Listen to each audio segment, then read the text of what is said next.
and welcome to Flashback Monday, October 2017. I'm so missing my magazine. I am so missing Romantic Times Book Review magazine. If you haven't watched all those videos, please go back and watch all those. And please hit the like and subscribe.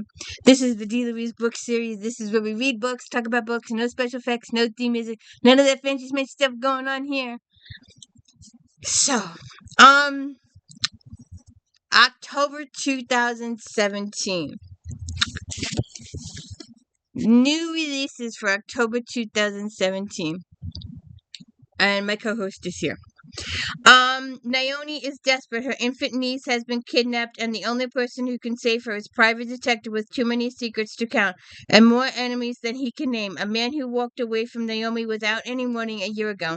A man who broke her heart, but with Tally's life on the line, Naomi needs his help now more than ever. The moment Denver Jones sees Naomi, the memories come rushing back. The fire in her eyes, the determination in her voice, the danger of having her in his life. Denver had to push her away once, but now with the vicious criminals threatening Naomi and her niece, he'll do whatever it takes to protect them. Maybe unleash his heart too? We shall see. Alice Hoffman, The Rules of Magic.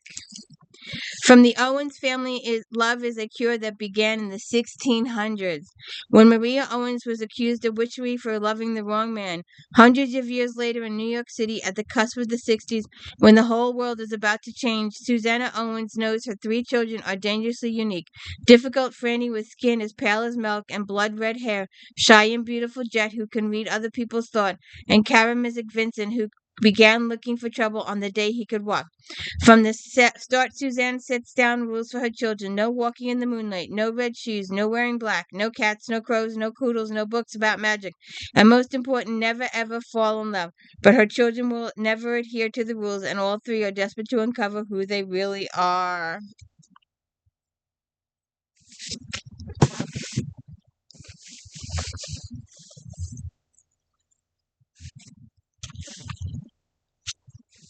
There she is, my co-host. Gina Showalter can't let go. With trust issues a mile long, Ryan Wyan has sworn off women. The Jude Laurent walks into her bar, and all bets are off. The former Army Ranger has suffered unimaginably, first being maimed in battle, then losing his wife and daughters to a drunk driver. Making the brooding widower smile is priority, resisting him almost impossible. To Jude, rain is off limits, and yet the beautiful bartender who serves alcohol to potential motorists tempts him like no other. When a rival bar threatens her livelihood and her life, he can't turn away.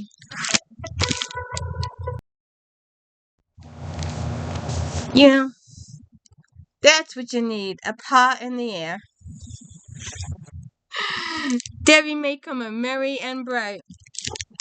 Mary Smith is pretty busy these days. She's taking care of her families, baking cookies, decorating for the holidays, and hoping to stay out of the crosshairs of her stressed by the book boss at the consulting firm where she tempts.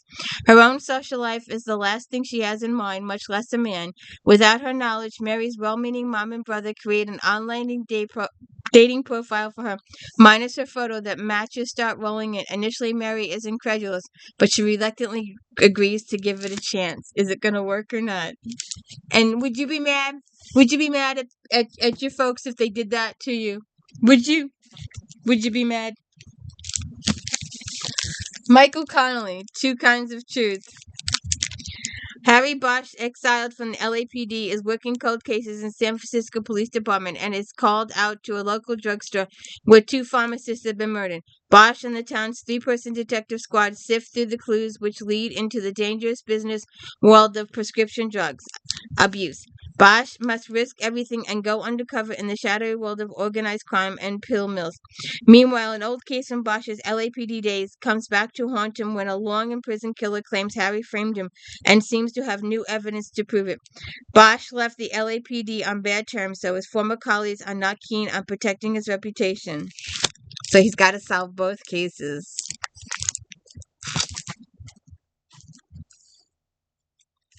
Iris Johansson, Mind Game. Scotland holds a treasure that Jane McQuire has been hunting for years, but as she scours the Highlands in search of it, she's plagued by dreams of a girl in danger. Dreams she can't ignore no matter how hard she tries. Who is the girl? What is she trying to tell Jane? And will Jane figure it out before it's too late? We shall see. A Christmas Railway Mystery. December 1860, the morning shift at the Swifton Locomotive Works is about to begin. The morning shift at the Swindon Local Works is about to begin. An army of men is pouring out of the nearby terrace houses built by GWR. Frank Rodman should have been among them, but he is destined for the grave sooner than he might have expected, or he will be once his missing head is found.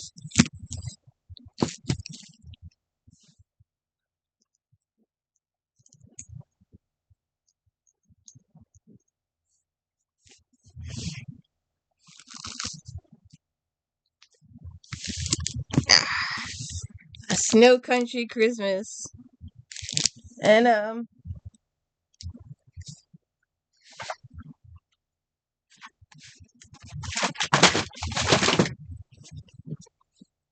Lawman's Christmas. Another Lawman's Christmas. Or A Creed Country Christmas. We do like Christmas. Rain McCall would take snow-covered mountains over a star-studded premiere any day. But when hotshot movie executive Mick Brannon arranges dinner on Christmas Eve to discuss a work opportunity, she's intrigued by the offer and the man. She's a no-makeup, no-frill single mom who's happy with her quiet life, sharing chili cheeseburgers and sizzling kisses with Mick is sure heating up her holiday, but country girl and player don't mix.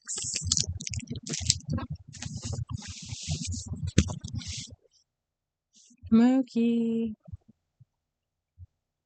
Hi, Mookie. We feel bad about those duckies, don't we? They all died.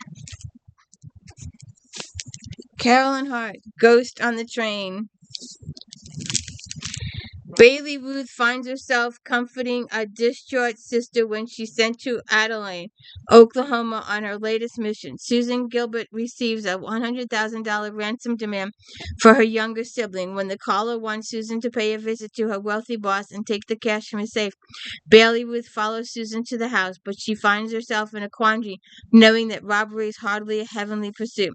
While Susan waits to hear back from the kidnappers, Bailey Ruth attempts to piece together how the criminals targeted Susan and how they knew about her boss's money. Interesting. Death on Tap. Sloane Krause has spent her life in Leavenworth, Washington, honing her brewery skills as the region's first female brewmaster. Everyone in town agrees that she's got a nose for hops and a real talent for concocting delicious microbrews. Ever since marrying the Krause family and joining the Cherry Brew House they've owned for generations, she has big plans to expand the family business, creating new handcrafted German ales. When Sloane walks in on her husband Max shagging the barmaid, she knows it's time to give him the boot. Oops. Nicht gut. Nicht gut. Guten Morgen. Guten Tag. Rita Mae Brown. As the calendar turns, the crisp October winds bode well for this year's hunting season. But before the bugles sound, Sister Jane takes a scenic drive up the Blue Ridge Mountains for a boarding meeting at the Museum of Hounds and Hunting. Brimming with cold, colorful stories and mementos of hunts of yore, the mansion is plunged into mystery when a vulnerable hunting horn is stolen right out of its case. The only clue on a left-behind cell phone is what seems to be a selfie photo of the horn's original owner, Wesley Carruthers, dead since 1954. And I have been in the Blue Ridge Mountains. It's absolutely gorgeous up there. But the air is a little thin. And believe it or not, my car had trouble driving around those roads. they say that because of the thin air, it affects the car a little bit, and it drove a little slower than normal. Odder still, Wesley's body was never found. When Sister makes a discovery that may explain his unsolved disappearance, it leads back to the Jeffersonian hunt in mid-century with her faithful hounds at her side. See what happens. Mary Monroe, the devil you know. Best friends Lola Pole and Joan Proctor Riley. There's never too much when it comes to online dating. No commitment lovers. It's a fantasy come true and makes their unhappy lives bearable. But there's no escape when Lola's vicious relatives cheat her out of everything that's hers and Joan's husband pulls a devastating betrayal. With nothing to lose, the two will do everything and anything to lock down Mr. Right and satisfy something.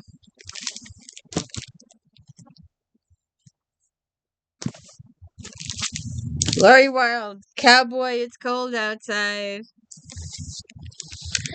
Wearing a too-tight Santa baby costume held in by a double pair of Spanx, Paige McGregor runs headlong into a gorgeous gray hunk of a long, tall cowboy. And not just any cowboy, but country western star Cash Colton visiting Twilight to perform in a charity concert. Most women would melt at his feet, but Paige knows all too much about his self-assured men with cocky attitudes, so she tells him to get lost. Well then, if you tell a guy no, he's gonna pursue it.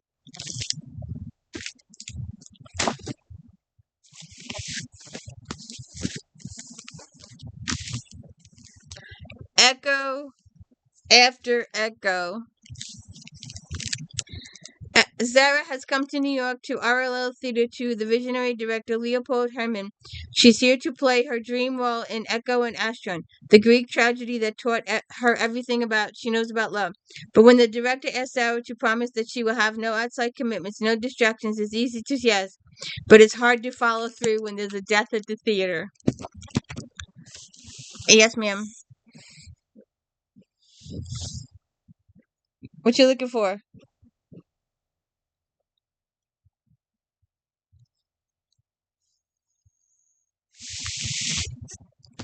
Alright, where were we? The skeleton takes a picture. I'm going to do this series at some point. George Thackeray, adjunct English professor, has a new job teaching at Fallstone College of Art and Design, known as FAD, to its students and facility, living in a borrowed bungalow during the winter in the snowiest part of Massachusetts, Georgia, feels her isolation weighing heavily as the weather.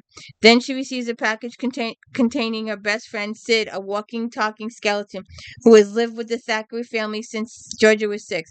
With Georgia working out of town, Sid was lonely too. Aw. Yeah, I'm just shipping some bones.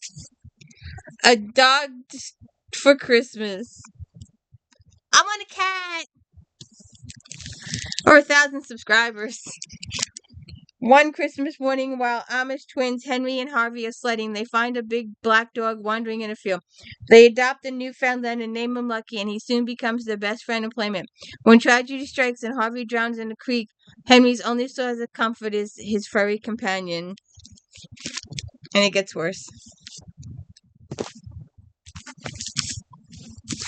We are all shipwrecked.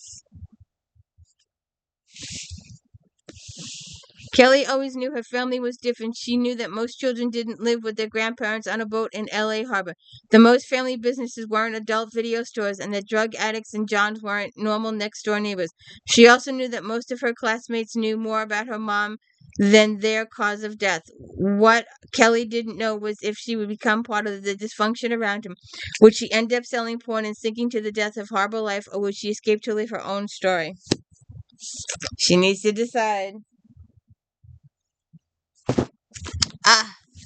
You need a book for a holiday. You need a cozy for 4th of July. You need a cozy for Thanksgiving. You need a cozy for Christmas. You need a cozy for Easter. You need a cozy for Valentine's Day. You need a cozy for Thanksgiving. Leslie Muir, Turkey Trot Murder. Besides the annual Turkey Trot 5K on Thanksgiving Day, Lucy expects the protracting holiday to be a relatively uneventful event. One until she finds Alice Franklin dead and frozen in Blueberry Pond. No one knows much about Allison except that she was the daughter of the wealthy investor Ed Franklin and struggled quietly with drug addiction. Police blame her death on an accidental overdose, but Lucy is not sure and she's going to investigate and find out who really killed her. Telltale, Jeffrey Archer. Nearly a decade after the last volume of short stories was published, Jeffrey Archer returns with this eagerly awaited brand new collection. Telltale gives us a fascinating, exciting, and sometimes poignant insight into the people he has met. Find out what happens to the helpless detective from Naples who travels to Italian hillside to find out who killed the mayor, and the potential schoolboy in the road to Damascus who discovered of the origins of his father's wealth changes his life in the most profound way. Okay. We read all of these. In fact, you will see a new one of these in the next week or so because the new one just showed up. 12 Slaves of Christmas. I love this series. We did them all. When Holly White's fiance cancels their Christmas Eve wedding less than 2 weeks ago, Holly heads home with a broken heart. Lucky for her, home in historic Mistletoe, Maine is magical Christmas time, exactly what the doctor prescribed. Except her plan to drown her troubles in peppermint and snickerdoodles is upended when local grouch and president of the Mistletoe Society, Margaret Fenwick, is bludgeoned and left in the sleigh at the Reindeer Games Holly Farms tree. When Irene Hannon, Dangerous Illusions. Trish Bailey is on overload trying to deal with demanding job, an ailing mother, and a healing heart when a series of unsettling memory lapses leads to a tragic death and puts Trish under police scrutiny. Her world is once again thrown into turmoil. Detective Colin Flynn isn't certain what to think of the facts he uncovers during his investigation. Did Trish simply make a terrible mistake, or is there more to the case than meets the eye? As he searches for answers, disturbing information begins to emerge, and if the forces at work are as evil as he suspects, the situation isn't just dangerous, it's deadly. Oops. You know, when we were doing RT book review magazines, we started with Regencies. Now we're going to end with Regencies. Rochelle Ayers, Breakfast in Bed. Sometimes you go in search of a new beginning, other times it finds you. Tanya Martin enjoys her job as a professional chef for Wall Street Bank. Her East Harlem walk up on freedom to live and love by her own rules are right up until the day she finds herself suddenly downsized. But a spontaneous trip to New Orleans opens up a new opportunity. With time in her hands, with her daughter soon graduating college, Tanya has the chance to reach for her own long-cherished dreams, opening a restaurant on her friend Hannah's beautiful garden district. Wish her luck. Wild in Love with Eloise James. Duke of Linlow is the most celebrated man in England. Reared for his dangerous adventures and rakish good looks, arriving home from years abroad, he has no idea of his own celebrity until his boat is met by mobs of screaming ladies. Alex escapes to his father's castle, but just as he grasps that he's not only famous but notorious, he encounters the very private, very witty Willa Finch. Ray and Thane, The Rancher's Christmas Song. Music teacher Ella Baker plate is already full, but when single dad Beckett McKinley, wild twin boys, need help preparing Christmas song for their father, she agrees on one condition: they teach her how to ride a horse. Laura Griffin, Touch of Red.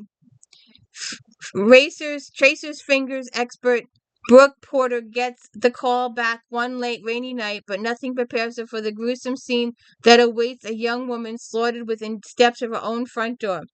The clues are missing, but Brooke knows right away it will take all her finely honed skills to catch an elusive murderer. We have been having a situation the past couple days of static electricity. I touch her and she gets sparked. And then she wipes at me because I sparked her. We have been seriously static electricity the past couple days. We keep getting sparked. Come here, Smoke. Alright, where was? Here you go. Blackberry Burial. As owner of the berry basket, Marley Jacobs has learned a thing or two about surviving the winter tourist season in Oriole Point, so she gladly agrees to run the annual road rally in honor of the local Blackberry Art School centenarian celebration. With alumni arrive from around the country, Marley hopes the expansive sand dune farm will make an appropriate starting point for the race, despite rumors that the land is cursed. But when Molly surveys the property, she stumbles upon a body. Oops, oops, oops, oops. I just dropped it.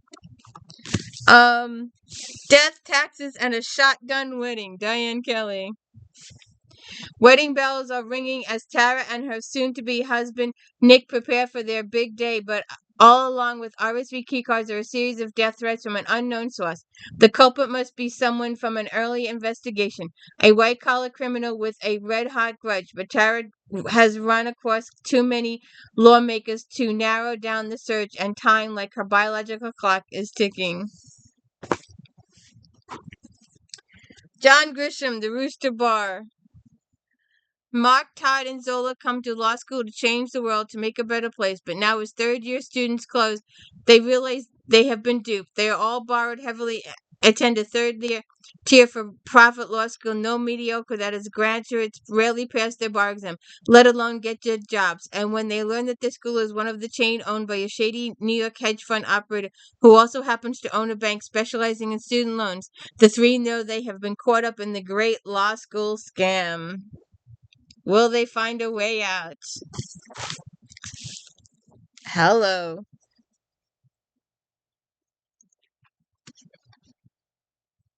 Here we go. Here's the child. Ah! Hey, don't forget to check out If Then Fridays. If you like this book, you might like that book.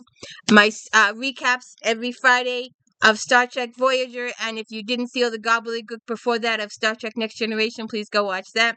Don't forget the year-long J.D. Robb character spoilization every Saturday, and of course, Unboxing Sunday. I do not know what's in those boxes. I have no idea what's in them till I open them up and go through them. And then we divide them up and they go to the different charities. They're in my house 72 hours or less. Have a good one.